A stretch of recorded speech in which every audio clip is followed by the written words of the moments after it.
どうもこんにちは、川口です。今日はこのエルチアのボックスカーフの靴の出し縫いやっていきます。レザーソールの手縫いですね。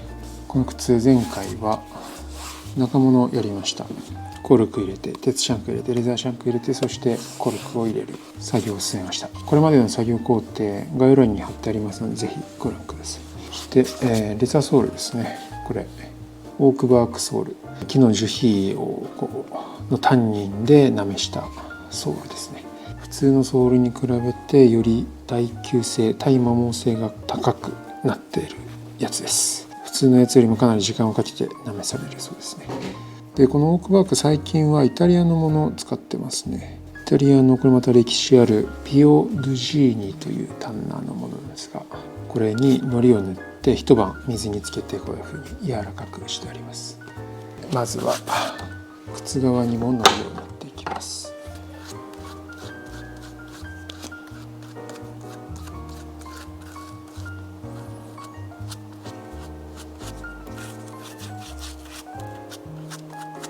貼ります。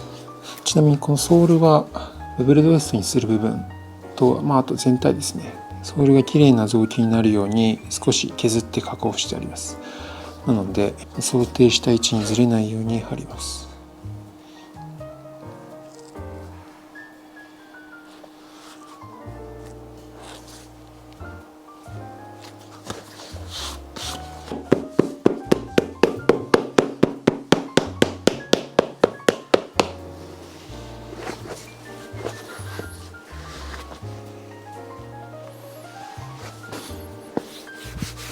ソールのはみ出した部分をカットします。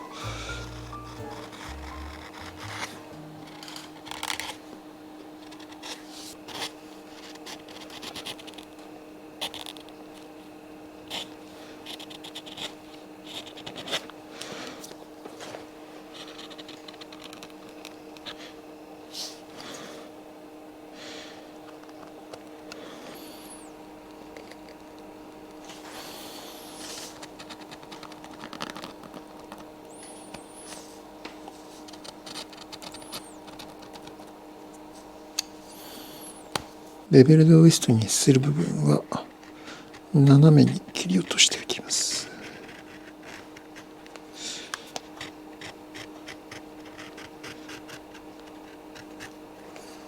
次にドブ起こしやります。この包丁を使うんですけど、ドブを掘るために皮を起こすドブ起こしですね。ドブっていうのは溝ですね。縫い目を落とす、縫い目の糸のこの太さを収めるための溝を掘るんですけど、それを隠すためにあらかじめここの皮の表面、かかと以外ですねをスライスして起き上がらせます。これ今5ミリぐらいの皮なんですけど、それを1ミリぐらいを表面だけ薄くスライスして起こします。それがドブ起こし。これ一発勝負なので失敗するとソールに穴が開いてやり直しです。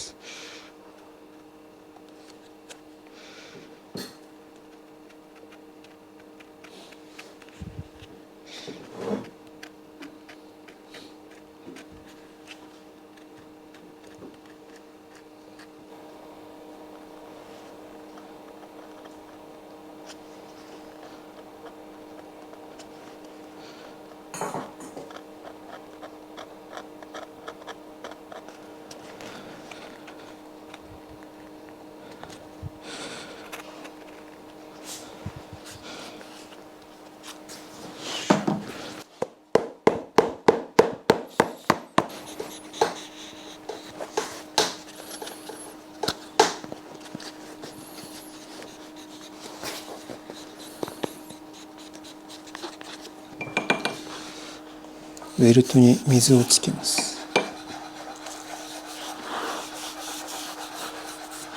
そしてこの温めたウィールですね、これをベルトに転がして出し縫いピッチの印をつけます。縫い目の間隔ですね。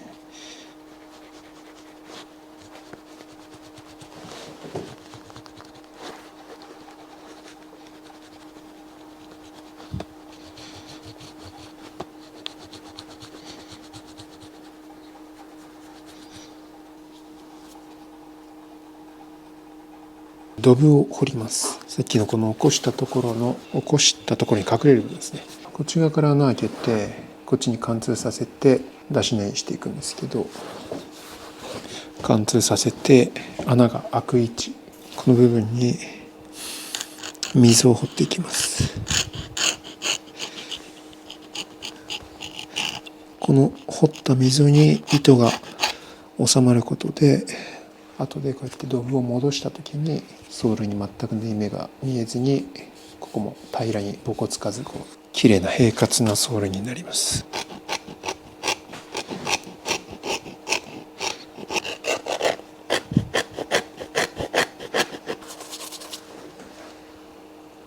これ出し縫いに使う麻糸です。麻糸の中でも、チョマっていうですね、麻だと麻と大麻とチョマあるんですけど、これチョマの糸です。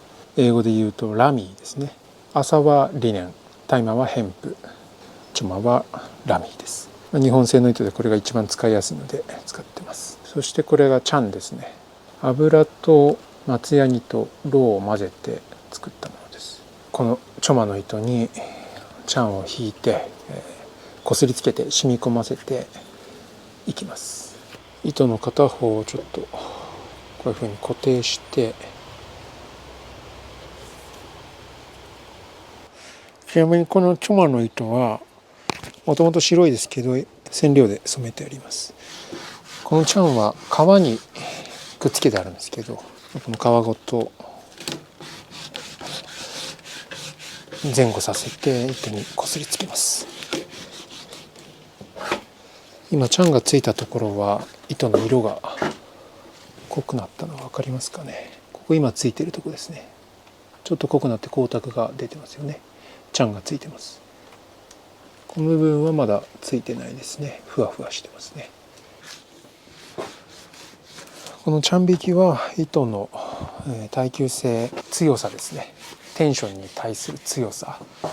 このチャンは接着剤みたいな効果があるので、この繊維同士をくっつけて糸を強化します。それとこうしてコーティングすることによって水も染み込まなくなるし、それによって防腐性、腐らなくなると。あとはやっぱりソールの仕上げの時に糸は潰してベルトの革と一体化させるようにグリグリ押しつぶしていくので、ふわふわしてるとどうやっても毛羽立ちが残ってしまって、そういった格好できないと思うんですね。ちょっとやったことないんですけど、こうして毛羽立ちを抑えて糸を固めておくことは、そういった縫い終わった後の見栄えっていうところにもつながると思います。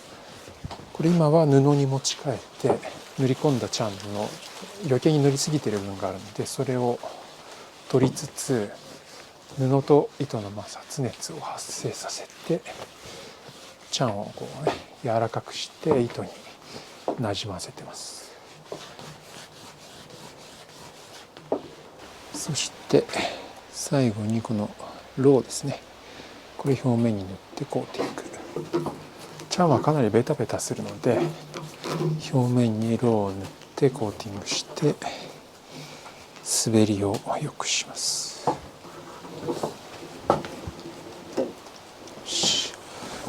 れで OK です。こうしてチャンを塗り込んだ糸は元々の状態と比べると様変わりしますね。どうなるかというと、こうですね、こんな感じにピンピンにこう硬くなりますね。元々の糸こんな状態、ふわふわやわやわです。それがこういうふうに毛羽立ちがなくなって硬くなります。これはイノシシの毛です。2本取ります。この今チャンを塗った糸は3本よって作っております。毛先3本あります。これも自体もいくつもの繊維がより合わされて作られてるんですけど、よりと逆方向にねじりながら引くと繊維がほぐれます。これをさらにワイヤーブラシでこそぎます。そして今細くした糸先松ヤニをつけます。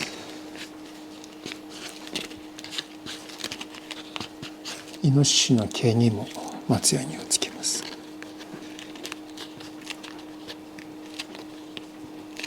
そしてこのイノシシの毛と糸、どっちも松ヤニがついているのでペタペタしてるんですけど、それ接着剤代わりに巻きつけます。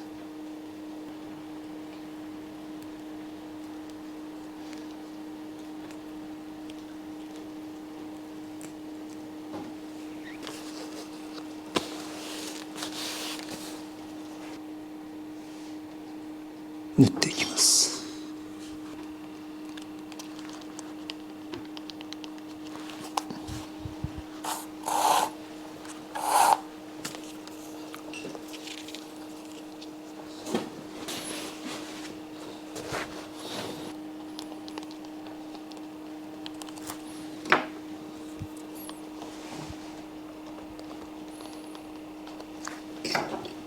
まずは左足内ウエストから縫い始めてます。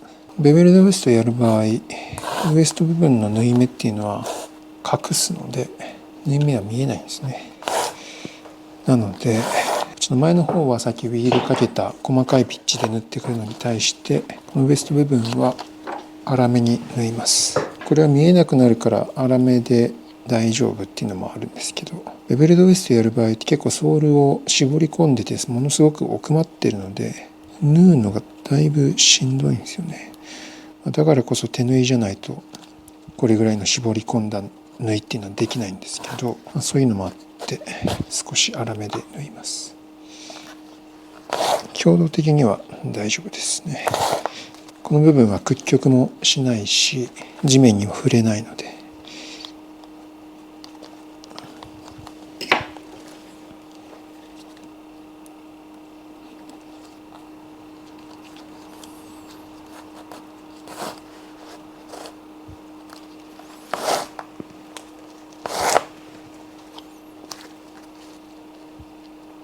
出し縫いをする際は一目ずつ穴を開けて糸を通していきます。僕靴作り始めた最初の頃は一つずつ穴開けるんじゃなくて最初にまとめて開けちゃった方が綺麗にできるし効率的なんじゃないかと思ったんですけど、実際は全然そんなことなくて、まず一つ目の理由としては分厚いソールを百何十針穴開けて縫っていくのでまとめてやると手が死ぬっていうのと、もう一つはもし全部最初に穴開けたとしてじゃああと糸通すだけになるかっていうとそうではなくて、糸を通した穴が次の穴を圧迫して塞ぐんですよね。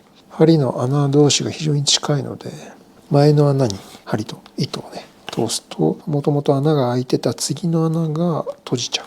だから結局針でまた穴を広げるっていう手間がかかるんですよね。僕は毎回毎針この出し針で穴を開けて糸を通します。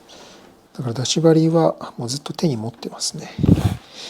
いちいち置くとすごい時間取られちゃう動作がめんどくさいので、この出し針を手にずっと持ってて穴を開けます。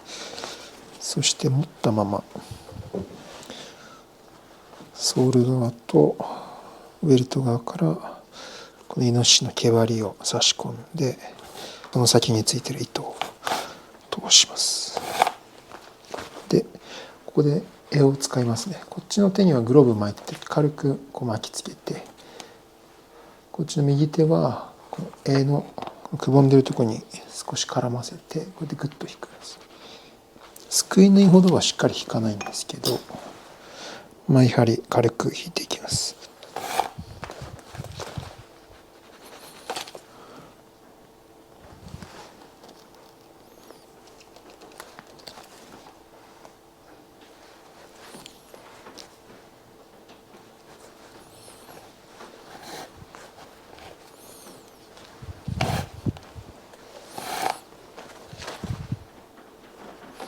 これでラストの縫い目です。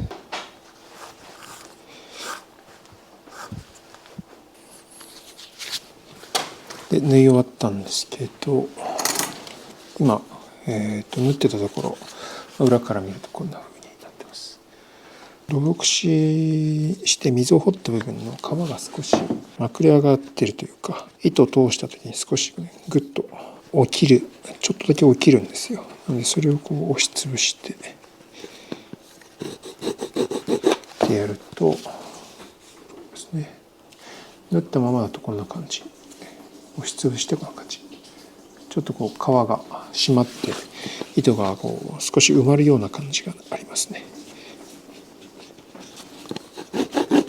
そしたらドブを戻して、ウエストの部分は縫う時に少しこの隙間あまりも見えないので、少しこうグッと下に押し下げて縫ってるんですね。だけどベベルドウエストはここをグッと戻してアッパーに密着させていくので、まだその加工今やらないですけど、軽く戻しておきます。はい、出し根が終わりました。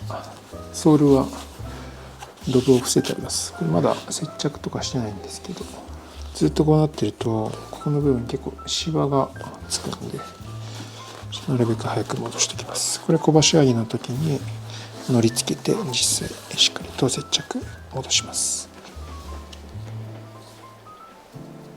この周りだけ色が薄いのはここの部分、ドブをこした部分で皮が薄いのでもう乾いてますね。ドライになってます。でこの中心部分はソールの厚み分残ってるので、まだ結構ねこうヒヤンと湿ってます。縫い目はこんな風に、これだいたい 2.4 ミリぐらいの間隔ですね。